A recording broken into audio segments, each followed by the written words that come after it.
पढ़ रहे हैं क्लास 11th की एनसीईआरटी पाठ्यक्रम पर आधारित गणित के पुस्तक का अध्याय नंबर 16 जो कि अंतिम अध्याय है प्रायिकता, प्रोबेबिलिटी।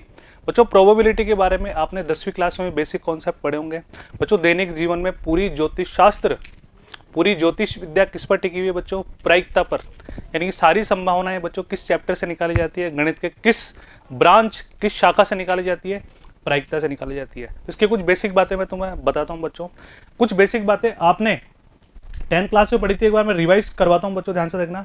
प्रोबेबिलिटी किसी भी घटना की प्रायिकता, यानी कि हमने माना कि हमारे पास घटना ए है, इसकी प्रायिकता का सूत्र बच्चों क्या होता है? अनुकूल स्थितियां, है ना, फेवरेबल केसेस,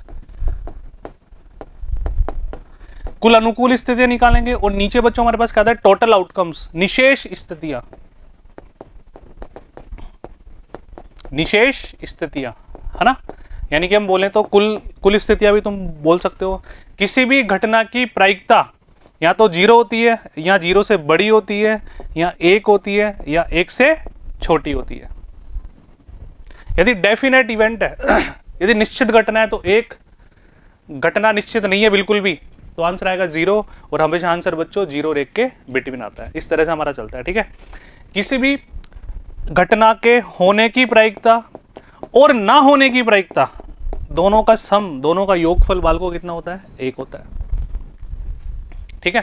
अब इस चैप्टर के अंतर्गत जिस तरह से तुम्हारे प्रश्न है, इसमें बच्चों पहले तुम्हें विशेष स्थितियां यानी कि प्रतिदर्श समष्टि निकालना सिखाया जाएगा, ना। तो ध्यान से देखिए कैसे। सबसे पहले यादृच्छिक परीक्षण की बात करते हैं, रैंडम एक्सपेरिमेंट। बच्चों रैंडम एक्सपेरिमेंट क्या होता है? जैसे कोई तुम्हें बोले, पहले समझो उसके बाद हम पढ़ेंगे बच्चों, ना।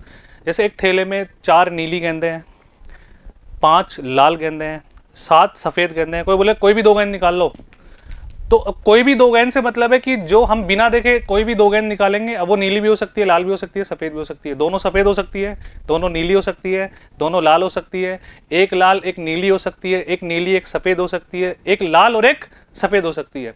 यानी कि रैंडमली, उसको बोलता है यादृच्छिक, ठीक है। अब यादृच्छिक परीक्षण के लिए 2 विशेष स्थितियां होती है। पहली, 1 से अधिक संभावित परिणाम हो, बिल्कुल सही बात है।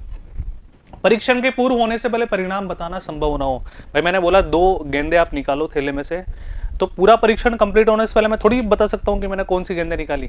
इसको बोलते हैं यादृच्छिक, ठीक है। इसको नोट डाउन कर लेना। जैसे देखो, परिणाम और प्रतिदर्श समष्टि, ये बहुत इंपॉर्टेंट है बच्चों तुम्हारे लिए। जैसे अपन बात करें, एक पासे को फेंके, अपन पासे को फेंकने पर विचार करें तो उसके ऊपरी फलक पर अंकित बिंदुओं की संख्या रखते हैं, तो 1 2 3 4 5 6। तो इनके परिणामों का समुच्चय, भाई हमारे पास स्थितियां कौन कौन सी बनी? पासे को फेंकने पर 1 भी आ सकता है, 2 भी आ सकता है, 3 भी, 4 भी, 5 भी, 6 भी। तो इनके परिणामों को जो समुच्चय अपन बनाते हैं ना, समुच्चय में, और समुच्चय में तुम्हें पता है हर अवयव को हम कोमा से शो करते हैं, ठीक है। इस परीक्षण का प्रतिदर्श समष्टि कहलाता है। यानी कि प्रतिदर्श समष्टि पूरी 16.1 में तुम्हारे से ज्यादातर ये पूछा जाएगा, प्रतिदर्श समष्टि निकालिए। तो कुल संभावित परिणामों का जब समुच्चय बनाएंगे तो उससे प्राप्त क्या होता है बच्चों? प्रतिदर्श समष्टि होता है। क्लियर है? आगे बढ़ो। किसी यादृच्छिक परीक्षण के सभी संभावित परिणामों का समुच्चय उस परीक्षण का प्रतिदर्श समष्टि कहलाता है। क्लियर है? यही चीज अपन ने पढ़ी, यादृच्छिक परीक्षण के परिणामों का समुच्चय, है ना। प्रतिदर्श समष्टि को S द्वारा व्यक्त किया जाएगा। प्रतिदर्श समष्टि का प्रत्येक अवयव एक प्रतिदर्श बिंदु कहलाता है। जैसे हम बोलते हैं ना समुच्चय के अंदर जो भी हमारे पास होते हैं उनको अवयव बोलते हैं अपन, वैसे ही प्रतिदर्श समष्टि का प्रत्येक अवयव प्रतिदर्श बिंदु कहलाता है। दूसरे शब्दों में यादृच्छिक परीक्षण का प्रत्येक परिणाम भी प्रतिदर्श बिंदु कहलाता है। तो वो छोटी छोटी बातें हैं। तो मेरे हिसाब से इसमें समझने लायक बात इतनी सी है कि कुल संभावित परिणाम निकालेंगे, उनका समुच्चय बनाएंगे, वही प्रतिदर्श समष्टि होगा। एग्जाम्पल के माध्यम से समझते हैं। आ जाओ बच्चों, सामने देखो 2 सिक्कों, बच्चों 2 सिक्के हमारे पास दिए हुए। पहला एक सिक्का 1 रुपए का, दूसरा 2 रुपए का, को एक बार उछाला गया, तो प्रतिदर्श समष्टि ज्ञात कीजिए। बच्चों प्रतिदर्श समष्टि से मतलब क्या होगा? देखो इसकी लैंग्वेज तो मैं तुम्हें टाइप्ड सॉल्यूशन में ढंग से दिखा दूंगा, है ना। लेकिन हमें इस बात पे गौर करना है कि सिक्कों के लिए टोटल स्थितियां, कुल स्थितियां निकालने का तरीका क्या होता है। तो एक बार इस क्वेश्चन से पहले मैं तुम्हें एक बात समझाता हूं बच्चों, ध्यान से देखना सभी, है ना। यदि हमारे पास सिक्का 1 है बच्चों, कितना है? 1 सिक्का। बच्चों 1 सिक्का उछालने पर कुल स्थितियां क्या क्या बन सकती है? सर या तो हेड आएगा या टेल आएगा, बस खत्म। तो एक सिक्के की प्रतिदर्श समष्टि बच्चों क्या हो जाएगी, हेड कोमा टेल। समुच्चय बना दिया, समुच्चय के लिए हम करली ब्रेसेस मंजिला ब्रैकेट में शो करते हैं, कोमा और लगाते हैं। बच्चों यदि दो सिक्के उछाल ले, कितने, दो कॉइन है ना, यदि दो सिक्के में उछाल है तो तरीका बता रहा हूं कुल स्थितियां बनाने का। देखो पहले पे हेड, पहले सिक्के पे हेड आ गया, दूसरे पे भी हेड आ गया। हेड को बोलते हैं बच्चों चित्त, ध्यान रखना इस बात को, अभी समझा रहा हूं, फिर मैं बार बार हेड यूज करूंगा। हेड को हिंदी में बोलते हैं चित्त। टेल इसको क्या बोलते हैं बच्चों, पट। ठीक है, अब ध्यान से देखो, हेड और टेल हो गया हमारे पास, यानी कि यहां पे अपन बात करें तो शॉर्ट में अपन इसको लिखें तो बच्चों एच टी, एच का मतलब हेड और टी का मतलब बच्चों क्या हो जाएगा, टेल हो जाएगा। तो आप इसको ऐसे लो कि जब भी मैं हेड बोलूं तो मतलब एच की बात कर रहा हूं, यानी कि चित्त की बात कर रहा हूं। ठीक है, जब भी टेल बोलूं तो किसकी बात कर रहा हूं, पट की बात कर रहा हूं। अब दो सिक्के हम उछाल रहे हैं तो बच्चों पहले पे हेड, दूसरे पे भी हेड, पहले पे हेड, दूसरे पे टेल, पहले पे टेल, दूसरे पे हेड और दोनों पे टेल। इसके अलावा और कोई केस नहीं बन सकता। तो ध्यान से देखो बच्चों, यदि हमारे पास n कॉइन है, n सिक्के हैं, तो कुल स्थितियां बच्चों, कुल स्थितियां कितनी होगी, 2 की पावर n होगी। कुल परिणाम बच्चों कितने होंगे, 2 की पावर n होंगे। ये याद करने का तरीका तो मैं बता रहा हूं। यदि हमारे पास n सिक्के हैं, n कॉइन है, तो कुल स्थितियां बच्चों कितनी होगी, 2 की पावर n। जैसे एक सिक्का उछालने पर कुल परिणाम 2 होंगे, 2 की पावर 1। दो सिक्के उछालने पर 4 होंगे, 2 की पावर 2। 3 सिक्के उछालने पर 2 की पावर 3 8 होंगे। 4 सिक्के उछालने पर 2 की पावर 4 16 होंगे। 5 सिक्के उछालने पर कुल परिणाम 2 की पावर 5 32 होंगे। इस तरह से बच्चों होता है ना। अब जब दो सिक्के अपन उछालेंगे ना तो देखो H 4 होंगे तो H T पहली में ऑल्टरनेट लो, एक के बाद एक, H T तो 4 तक चलेंगे। दूसरी लाइन में 2 बार H 2 बार T। तो बच्चे दो सिक्के उछालने पर कुल परिणाम हो गए कि दोनों पे हेड आ जाए, एक पे हेड, दूसरे पे टेल, पहले पे टेल, दूसरे पे हेड, दोनों पे टेल। इस तरह से क्लियर है। 3 सिक्के उछालें तो ध्यान से देखना, पहली लाइन में वही H T कहां तक चलेंगे, हमें पता कुल परिणाम तो 8 ही होंगे। दूसरी में 2 बार H 2 बार T, 2 बार H 2 बार T। तीसरी में ये बनाने का तरीका बता रहा हूं, 4 बार H 4 बार T, ये बन गए। यदि तुम्हें 3 सिक्के उछालने के लिए बोला जाए तो बच्चों इस तरह से टोटल 8 केस बनेंगे हमारे पास।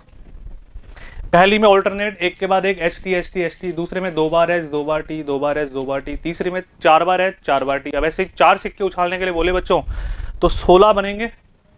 पहली लाइन में तो H T, दूसरी में 2 बार H 2 बार T, तीसरी में 4 बार H 4 बार T, चौथी में 8 बार H 8 बार T। इस तरह से बनता है। तो इनको नोट डाउन कर लेना। अब मैं तुम्हारा क्वेश्चन समझाता हूँ। दो सिक्के हैं, एक 1 रुपए का, एक 2 रुपए का, को एक बार उछाला गया तो दो सिक्कों को उछालने पर, तो ध्यान से देखो बच्चों, पहले सिक्के, अब देखो लैंग्वेज तुम आराम से पूरी बातें लिखनी पड़ेगी तुम्हें एग्जाम में, मैं तुम्हें डायरेक्ट समझा रहा हूँ। दो सिक्कों को उछालने पर है ना, H T T, ठीक है। अच्छा, पहले पे तो बच्चों ऑल्टरनेट, जैसा कि मैंने तुम समझाया, H T, दूसरे पे 2 बार H 2 बार T। ये प्रतिदर्श समष्टि हमारे पास प्राप्त हो गई। अब इनका ये परिणाम आगे, इनका समुच्चय बनाना पड़ेगा, H ठीक है, फिर H T, फिर T H और फिर T T। ये हमारा आंसर आ गया, बस खत्म। लैंग्वेज आपको इस तरह से लिखनी है। देखो सिक्के इस तरह में विभेद है कि हम उनका पहला सिक्का और दूसरा सिक्का संबोधित कर सकते हैं, क्योंकि दोनों सिक्कों में से किसी एक पर H या पट प्रकट हो सकते हैं। यानी कि जो सारी बातें मैंने समझाई तुम अपनी भाषा में लिखनी है। इसलिए संभव परिणाम निम्नलिखित हो सकते हैं। दोनों सिक्कों पर चित्त, एक ऑर्डर्ड पेयर बन गया, क्रमित युग्म बन गया, ठीक है।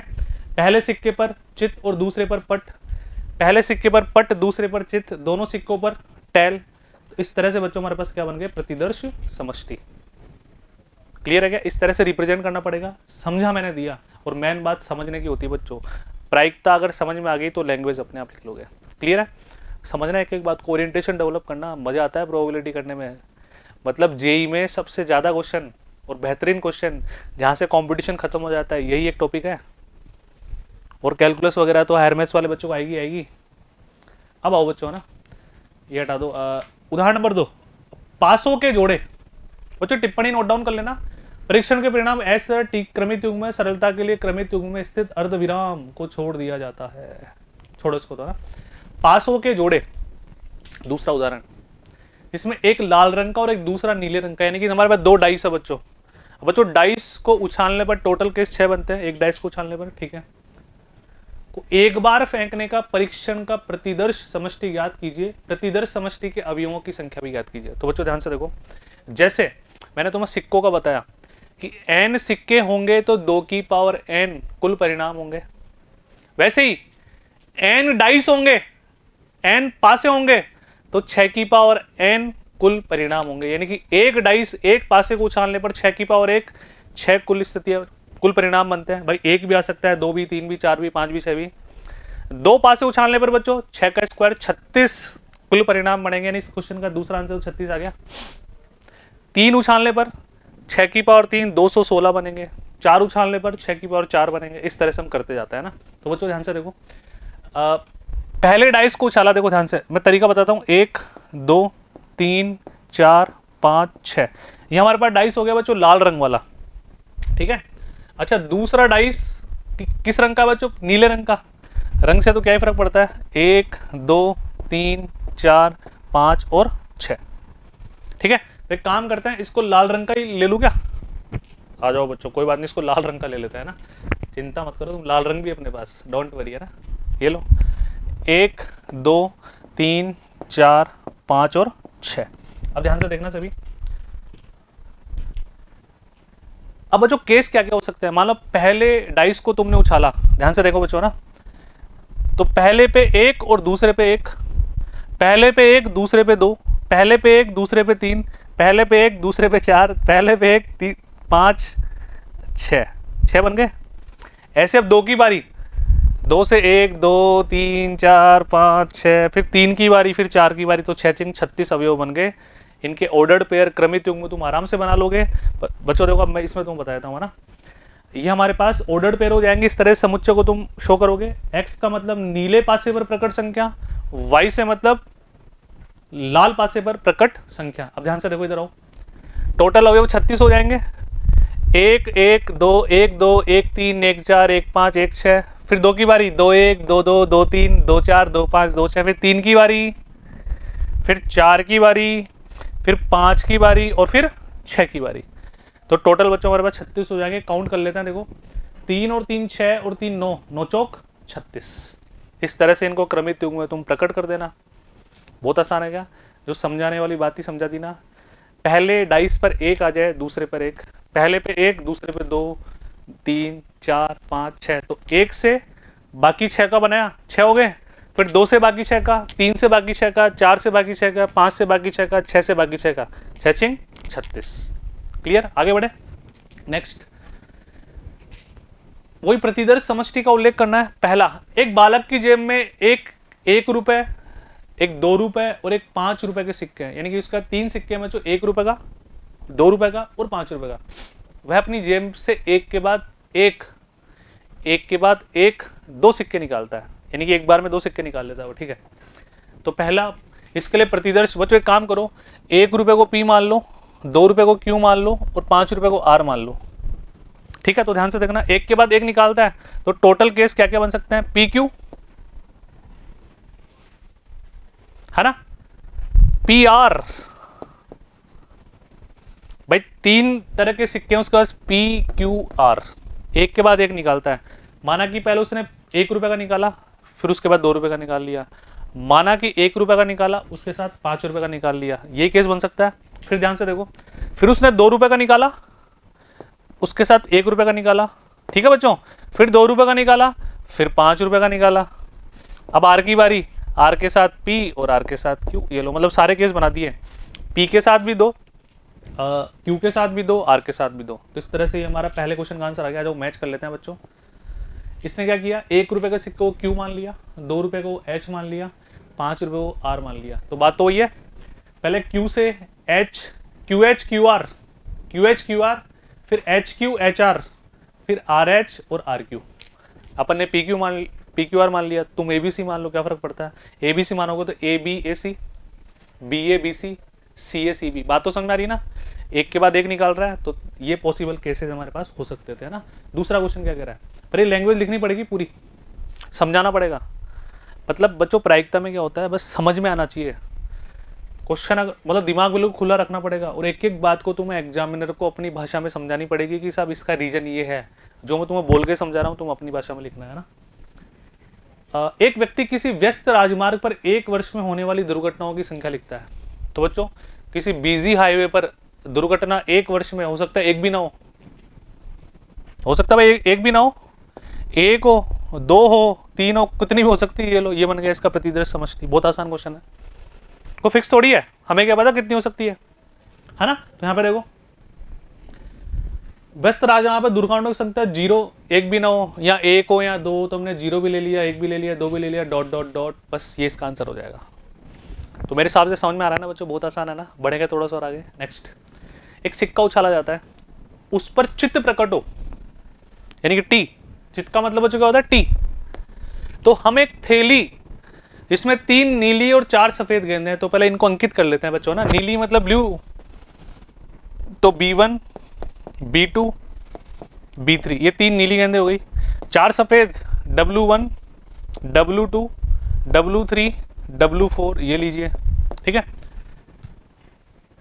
अच्छा अब देखो इसमें कंडीशन क्या क्या बच्चों, ध्यान से देखो। यदि उस पर चित्त प्रकट हो तो हम एक थैली जिसमें 3 नीली 4 सफेद गेंदें में से एक गेंद निकालते हैं। यदि बच्चों क्या प्रकट हो, चित्त प्रकट हो।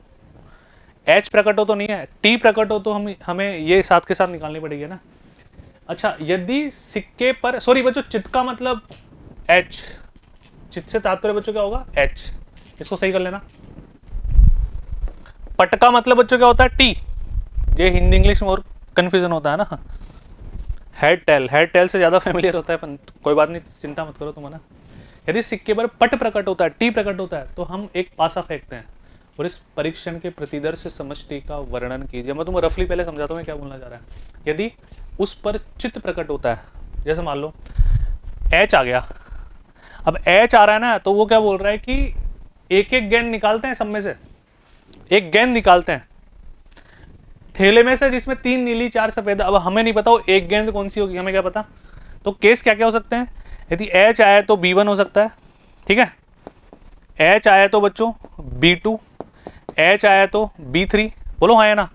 H आया तो W1, H आया तो W2, H आया तो W3, H आया तो W4। रफली समझा रहा हूँ, एक बार समुच्चय नहीं बना रहा इनका, बात समझ में आ रही है। उसने क्या बोला, अगर हेड आ जाए, चित आ जाए, तो एक गेंद निकालते हैं। अब सर एक गेंद तो कोई सी भी हो सकती है, वहाँ तो 3 नीली है 4 सफ़ेद है, तो हमने एक एक गेंद सबकी ले ली। ये केस हो सकते हैं। दूसरा क्या बोलना चाह रहा है वो, यदि सिक्के पर पट प्रकट होता है। अब यदि सिक्के पर पट प्रकट होता है तो एक पासा फेंकते हैं। अब पासा फेंकेंगे तो पासे में तो 6 केस बन सकते हैं, तो T1 T2 3 भी आ सकता है, 4 भी आ सकता है, 5 भी आ सकता है, 6 भी आ सकता है। ये कुल परिणाम हमारे पास हो जाएंगे इस क्वेश्चन के। अब इनका समुच्चय बना दो, प्रतिदर्श समष्टि ज्ञात हो जाएगी। आ जाओ देखो, बिल्कुल वैसे बोल रहा है, HB1 HB2 HB3 HW1 HW2 HW3 HW4। ये अगर चित्त प्रकट होता है तो, पट प्रकट होता है तो ये इस तरह से, बस ये समुच्चय बन गया, ये हमारा फाइनल आंसर हो गया। बाकी लैंग्वेज वही लिखी हुई है जो मैंने तुम्हें समझाई। क्लियर है बच्चों, बढ़े थोड़ा सा आगे। यहाँ पे कोई टाइपिंग मिस्टेक हो तो उसको तुम आराम से देख लेना। आगे बढ़ते हैं जी। नेक्स्ट उदाहरण नंबर 5, एक ऐसे परीक्षण पर विचार कीजिए जिसमें एक सिक्के को बार बार तब तक उछालते रहते हैं जब तक उस पर चित्त प्रकट न हो जाए। ठीक है, चित्त मतलब H। इसकी प्रतिदर्श समष्टि का वर्णन कीजिए। बच्चों तो बहुत ही आसान बात है, देखो ध्यान से। ये क्या बोल रहा है, एक सिक्के को बार बार उछालते जाओ जब तक चित्त प्रकट न हो। जैसे मान लो हमने सिक्के को पहली बार उछाला तो पहला परिणाम H आ गया, चित्त ही आ गया। अब चित्त आ गया तो उसको दोबारा उछालने की आवश्यकता नहीं है, क्योंकि उसने तो बोला जब तक उछालो जब तक चित्त ना आ जाए। साहब हमने तो पहली बार में उछाला, पहली बार में चित्त आ गया, तो पहला केस क्या हो सकता है H, इसके बाद जरूरत नहीं पड़ेगी। दूसरी बार मान लो पहली बार में उछालने पर T आ गया तो फिर वापिस उछालना पड़ेगा, मान लो H आ जाए। अच्छा फिर उछाला तो पट आ गया, फिर उछाला तो पट आ गया, तो फिर तीसरी बार में H आ गया, तो मतलब ये तो चलता जाएगा अनंत बार। माना कि तुम 100 बार उछालो, 100 बार तक टी टी टी टी आ जाए, पट पट पट आ जाए, तो मैं वापस उछालता रहना पड़ेगा। देखो ऐसे तो हो रहा है, 4 बार उछाला, 4 बार तक टी आ रहा है, फिर 5वीं बार में H आया तो फिर हम रुके। ऐसे आगे तुम और लिख सकते हो, टी टी टी, तुम्हारा मन करे होता लिख दो। ये लो तब तक उछालते रहना जब तक टीटी आ जाए, और एच आते फिर हमें रुकना है। इस तरह से ये तुम्हारा समष्टि प्रतिदर्श समष्टि का आंसर आ गया। तो क्लियर है बच्चों, बहुत आसान है ना, कुछ भी नहीं है, दिमाग खुला रखना है, एक एक चीज का लॉजिक दिमाग में क्लियर होना चाहिए। बस सॉल्यूशन लिखते समय पूरी थ्योरी हमें लिखनी है, ये टिप्पणी नहीं है, याद नहीं करनी है कि तुम निबंध समझ के याद करने लग जाओ। बातें समझ में आ रही है ना, अपनी भाषा में सॉल्यूशन लिखो, इसको टीपने की बिल्कुल आवश्यकता नहीं है। जब तक अपनी भाषा में सॉल्यूशन नहीं लिखोगे तब तक प्रोबेबिलिटी सॉल्व करने का मजा ही नहीं आता। और जो न्यूमेरिकल स्टेप्स है वो तुम्हें समझ में आ गई ना, तो समझ में आने के बाद अपनी भाषा में लिखो, बस तुम्हें क्या समझ में आया उसको लिख दो, बस खत्म बात है ना। आगे बढ़ते हैं। अब बच्चों ध्यान से देखो, आगे आपकी प्रश्नमाला 16.1 के प्रश्नों के साथ मिलेंगे। तब तक एक बार यहाँ तक का ये वीडियो इनफ है, इनकी प्रैक्टिस करो दोबारा, इसकी ढंग से प्रैक्टिस करोगे तो ही 16.1 प्रश्नमाला में आपको सॉल्व करने का मजा आएगा बच्चों। और आप खुद भी ट्राई कर सकते हैं, क्योंकि अब आप कैपेबल हो गए। यदि आप वीडियो बिल्कुल दिल से देख रहे हैं, नियत से देख रहे हैं, और पेन को भी साथ के साथ चला रहे हैं, और यहाँ तक की प्रैक्टिस आप एंड टू एंड कर लोगे, तो बच्चों 16.1 प्रश्नमाला आपसे खुद से हो जाएगी। बट कोशिश करनी पड़ेगी। यदि किसी क्वेश्चन में अटकते हो या तुम्हारे से हो भी जाते हैं तो भी तुम्हें वीडियो तो देखना ही देखना है। तो बच्चों मिलते हैं, धन्यवाद।